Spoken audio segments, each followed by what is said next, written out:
আজি আমি আপোনালোকৰ বাবে লৈ আহিছো এক হৃদয়স্পৰ্শী ঘটনা। জগিঘোপা বেলতলিৰ ছাত্ৰাৰ আলী দুৰাৰোগ্য বেমাৰত আক্ৰান্ত। বিগত 5 বছৰ ধৰি জটিল ৰোগত আক্ৰান্ত ছাত্ৰাৰ আলী। পেছাত এজন গাড়ী চালক আছিল ছাত্ৰাৰ আলী।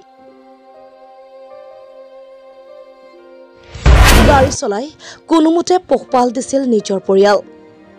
কিন্তু হঠাৎ কাল অমানিশা আহি পৰিল ছাত্ৰাৰ আলীৰ জীৱনলৈ। জটিল ৰোগত আক্ৰান্ত হৈ পৰে ছাত্ৰাৰ আলী। দৰিদ্ৰ ছাত্ৰাৰ আলী বিভিন্ন ঠাইত চিকিৎসা কৰে যদিও নিৰাময় পোৱা নাই। চিকিৎসাৰ বাবে সৰ্ববিধস্ত হৈ পৰে ছাত্ৰাৰ আলী। নিজ চিকিৎসাৰ বাবে সকলোবোৰ চেষ্টা বিফল হোৱাত ৰাইজৰ সহায় বিচাৰিছে ছাত্ৰাৰ আলী। আপোনাৰ এটি সৰু সহায়ে হাঁহি বিৰিঙাব পাৰে ছাত্ৰাৰ আলীৰ মুখত। আপোনাৰ সহায়ে বচাব পাৰে ছাত্ৰাৰ আলীৰ জীৱন। গতিকে আপোনাৰ সমৰ্থন অনুযায়ী সহায়ৰ হাত আগবঢ়াওক এই নিৰীহজনলৈ। স্ক্ৰীনত দিয়া নম্বৰত সহায়ৰ হাত আগবঢ়াওক। PhonePe number 9365772290, IFSC code PUNB 0038620, bank account number 0386010260749। জগিঘোপাৰ পৰা চাহানুৰ ইছলামৰ ৰিপৰ্ট। আপোনাৰ কি বেমাৰ হৈছে? কিমান দিন হ'ল? 5 বছৰ হ'ল।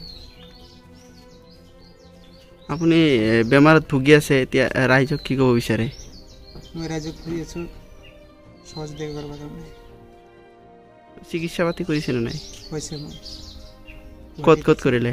গুৱাহাটীত হৈছে, বৰপেটাত হৈছে, বৰ্ধমান হৈছে, কোন জেগাত এটা হোৱা নাই। নিৰাময় পোৱা নাই?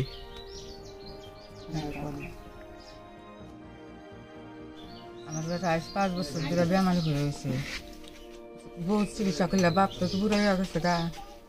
আনারা খালি কোনো সুবিধা দেন, আল্লাহ খালি সাহায্য করেন দয়া করিয়া মহব্বত করে। একটু বিটি আছে, বাপের এখন কিচ্ছু নাই, চিকিৎসা করব সব শেষ করে দিছে।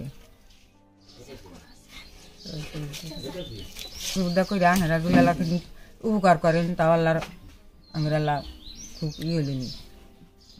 আসসালামু আলাইকুম। আমার এই যে ড্রাইভার ভাই আমরা সবাই একসাথে কাম করছি, কিন্তু আজকে হঠাৎ করে আমার এই যে ড্রাইভার ভাই সাত্তার ভাই বেমারে পড়ে গেছে। মানে আজকে 5 বছর ধরে বেমার, কিন্তু আর মানে চিকিৎসা করতে করতে আর এখন অবস্থা শেষ হয়ে গেছে। এখন তার উপায় নাই। আপনারা যদি মানে রাইজে মিলে যদি 2-1 টাকা করে সহায় করেন, বেচারা উপকার হয়, ভালো হয় আর কি। আমাদের একটা ড্রাইভার ভাই আজকে মোটামুটি 5 বছর ধরে এরকমভাবে বেমারে ভুগে আছে। আপনারা যে যেরকম পারেন আর কি ভাই, 1-2 টাকা যেরকম পারেন, তাদের মানে বাড়ির খুব পরিস্থিতি খারাপ, আপনি যে যেরকম পারেন আপনারা অল্প সহায় করেন, তে আপনাদেরও তাদের অল্প উপকার হবো। আপনারা যেরকম পারেন ভাই, মানে তাদের এক খাবারে মানে এখন কোয়ার মতো বুদ্ধি নাই, মানে তাদের অবস্থা বিরাট খারাপ হয়েছে। আপনারা যেরকম পারেন অল্পখানি সহায় করে দেন। মানে আমাদের একসাথে ড্রাইভার এখন জানেন তো, সবের বেমার হইলে এখন তো কি করা যাবো আর। আপনারা যেরকম পারেন অল্প সহায় করেন।